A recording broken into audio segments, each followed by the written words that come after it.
আমি বললাম কেউ একজন যাচ্ছে।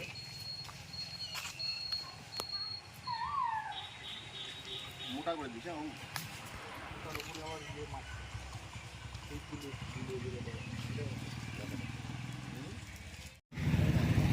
চলতি মাসের 20 তারিখে একটি ডাম্পারের ধাক্কায় একটি হাতির বাচ্চা মারা যায়। তার প্রতিবাদে জলপাইগুড়ি, দার্জিলিং, আলিপুর, কুচবিহার বিভিন্ন জেলার পরিবেশ প্রেমীরা একত্রিত হয়ে তার তীব্র প্রতিবাদ জানানো হচ্ছে। আজকে আমরা এই রাস্তার মধ্যে দাঁড়িয়ে আমরা গাড়ি এলাকে সচেতন করছি। এই রাস্তা দিয়ে যেভাবে গাড়ি দ্রুত গতিতে চলে, এই রাস্তায় সবসময় বন্যপ্রাণীরা যাতায়াত করে। যে কোনো মুহূর্তে আরো ভয়ঙ্কর দুর্ঘটনার হাত থেকে রক্ষা পেতে আজকে আমাদের এই পদক্ষেপ। আমাদের সমস্ত স্বেচ্ছাসেবী পরিবেশ প্রেমীরা একত্রিত হয়ে আজ এই হাতির মৃত্যুর তীব্র প্রতিবাদ জানানো হচ্ছে।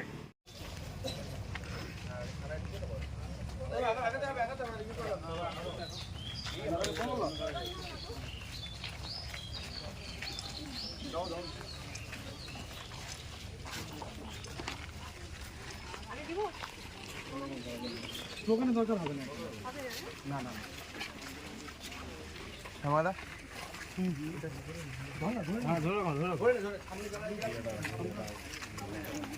বাবা ইয়া হিমাদ্রে আমাদের ব্যানারগুলো কই?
আজকে আমরা এই যে হাতিটা 3-4 দিন আগে মারা গেছে, যেখানে ওই ডাম্পারের ধাক্কায় আমাদের এই মিলনপল্লির আশপাশ এরিয়াতে সাবেরাজ মারা গেছিল, সেটা মারা যাওয়ার পরে আমরা 14-15টা পরিবেশ সংগঠন, প্রফেশনাল ওয়াইল্ড লাইফ অর্গানাইজেশনগুলো মিলে কিছুদিন আগে আমরা 2 দিন আগে সিসিএফ ওয়াইল্ড লাইফকে ডেপুটেশন দিয়েছিলাম এবং কমিশনার সাহেবকে জানিয়েছিলাম। আজকে আমরা এই ভোরের আলো পুলিশ ফাঁড়িতে এসে একটা এফআইআরও করলাম এবং ওনাদের সাথে আলোচনা করলাম। তাতে আমরা কিছু সদার্থক জবাব পেয়েছি ওনাদের কাছ থেকে, খুব কোঅপারেট করছেন।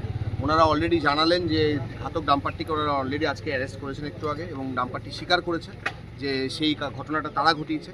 আমরা ওনাদেরকে বলেছি যে যতগুলো ডাম্পার অ্যাসোসিয়েশন বা যে জাতীয় জিনিসগুলো আছে তাদের সাথে ইমিডিয়েট আমাদের একটা সেন্সিটাইজেশন প্রোগ্রাম সমস্ত অর্গানাইজেশনগুলো নিয়ে বসার, সেটাতে ওনারা একমত হয়েছেন এবং ওনাদের বলা হয়েছে কিছু স্পেসিফিক জায়গায় যেখানে ওনারা বলেছেন